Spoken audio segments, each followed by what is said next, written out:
সুপ্রিয় শিক্ষার্থীবৃন্দরা, আশা করি তোমরা সবাই ভালো আছো। আজ আমি প্রথম শ্রেণীর গণিত বই পৃষ্ঠা 43-এর সেই বিয়োগের অঙ্ক নিয়ে তোমাদের সাথে আরেকটু আলোচনা করব। দেখো, এখানে বলা হয়েছে কি, নিচের 60টি বল থেকে কয়েকটি সরিয়ে নিলে কয়টি থাকে তা দেখব। তো এখানে দেখো 1 2 3 4 5 6 7 60টি বল রয়েছে। এখন এখানে বলা হয়েছে দুইটি বল সরিয়ে নিই, কয়টি থাকে।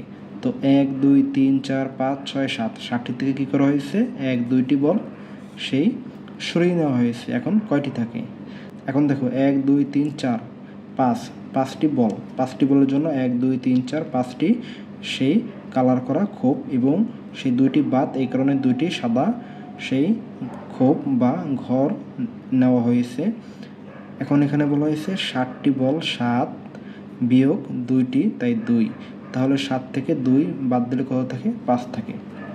আজকে আমি তোমাদের সেই অঙ্ক এই অধ্যায়ের সেই করাবো না, বইতেই তোমাদের বুঝিয়ে দিতে চাই।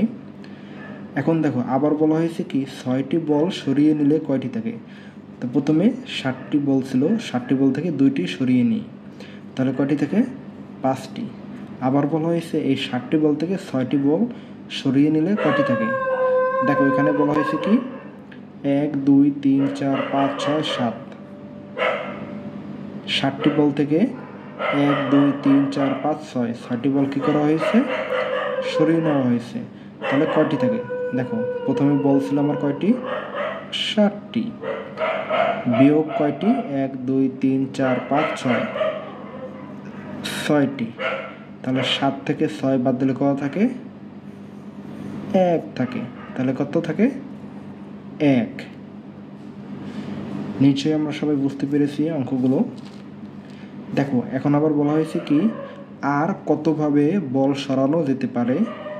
তো এই 60টি বল থেকে আমরা আরও কত কত বল সরিয়ে বা কয়টি কয়টি বল সরিয়ে নতুন অঙ্ক তৈরি করতে পারি, অবশ্যই আমরা বাসায় সেই প্র্যাকটিস করব।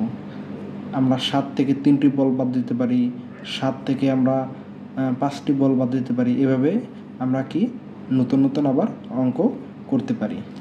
তো বলা হয়েছে আর কতভাবে বল সরানো যেতে পারে, অবশ্যই আমরা বাসায় এই অঙ্কগুলো প্র্যাকটিস করব, যাতে আমরা কি আরও বেশি সেই বিয়োগের ধারণা সম্পর্কে বুঝতে পারি।